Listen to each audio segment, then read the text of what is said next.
Alright, on the way to RSPB Titchwell Marsh, we're going through the beautiful scenic county of Rutland. We're currently on the A47 now, and we're just coming up to the border of Cambridgeshire. Anyway, it's a lovely blue sky today, but that doesn't mean the rest of the day will be like that, unfortunately. Just crossing over the A1. And now we're in the fens, beautiful flat areas of land. Lots of reed bed as well, but the soil there, you can see brown black sort of colour. It's very nutrient rich, apparently. They look very good. That's where a lot of crops come from, East Anglia. And now we're passing some very grand houses in the county of Norfolk, and you can see on the sign we're getting closer and closer. So we're actually at Titchwell now. Here's a map. We're gonna do some hides at the start, and then we're going to head all the way down to the beach, and it's freezing cold, so I don't know how well that would be. But and here's a signpost, so it's got all the information. All the RSPB nature reserves have this same signpost on them, so they have a map. I don't know if they have the recent sightings. Actually, the recent sightings are in the Welcome Hub and Visitor Centre.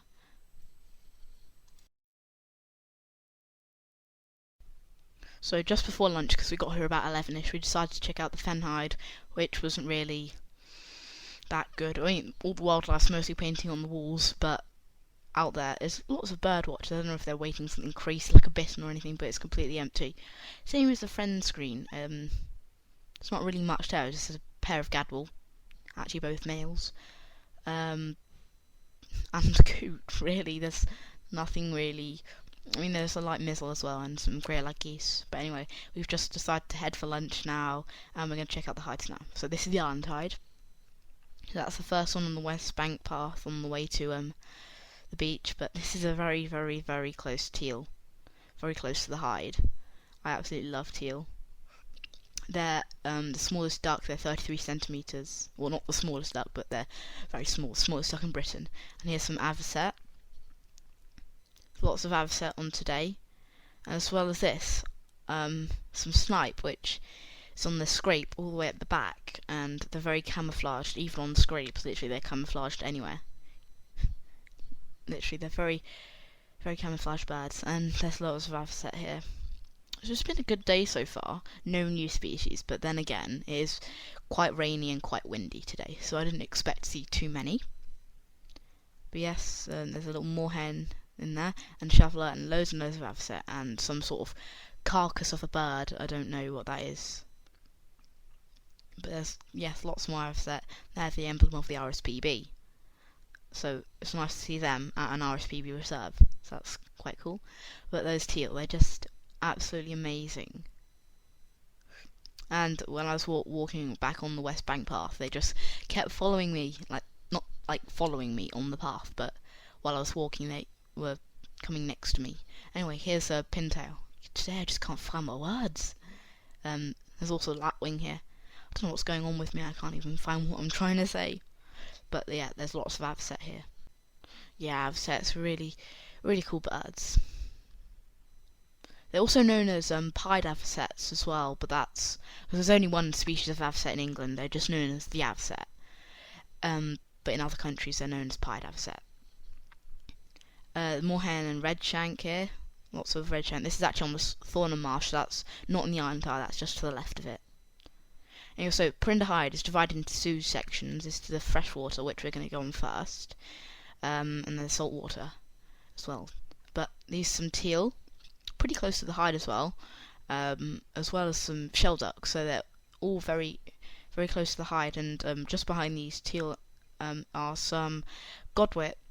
They're black-tailed, no bar-tailed at the moment, unfortunately, but did get some nice shots of them. I absolutely love godwits. Just behind this fence, it's a bit annoying about the barred fence, but you can see a little curlew.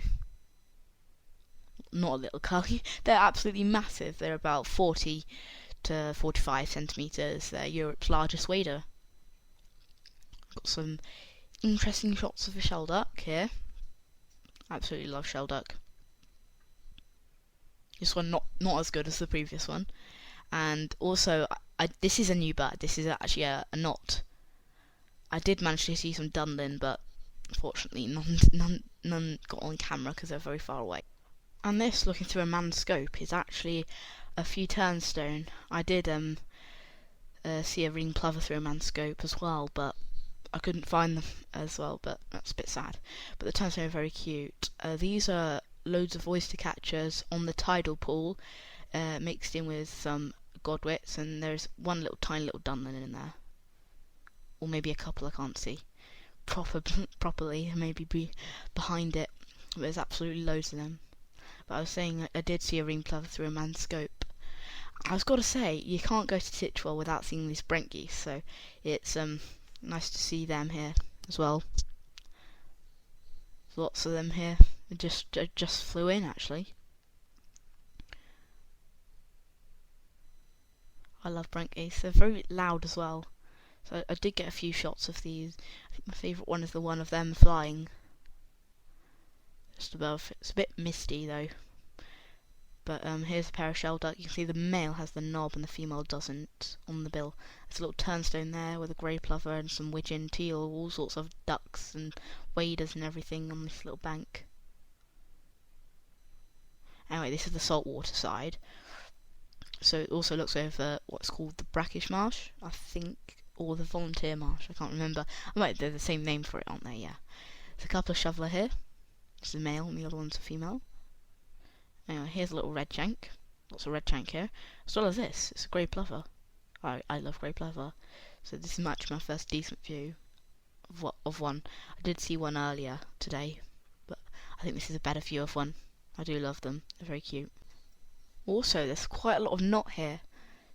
They're spelled K-N-O-T, not N-O-T, but lots of grey plover, as you can see on the mud. There's a little bit of a sprinkle of rain, but lots of red shank here as well.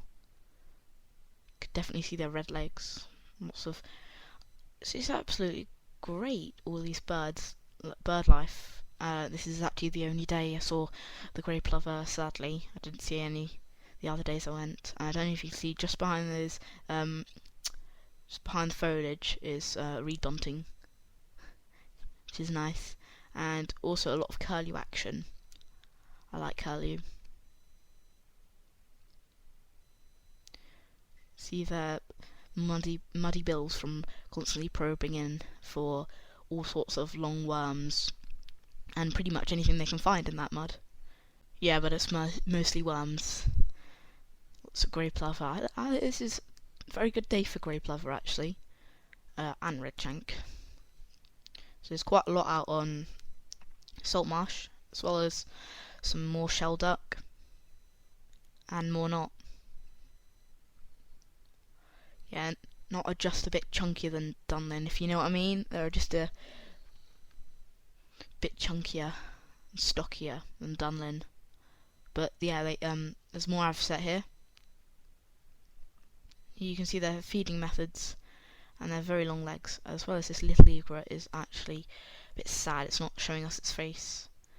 But this is just along the ditch, no water rail, unfortunately, but there is a muntjac deer here. And I think it's been spooked by maybe us. But anyway, this is a lovely surprise when we went home to the cottage in Titchwell. It's called Twitcher's Cottage, and this is a red-legged partridge. I've not seen one before, but it's absolutely great. I did see a few marsh harriers in this cottage as well, but it's mostly just red-legged partridge and a few lapwing.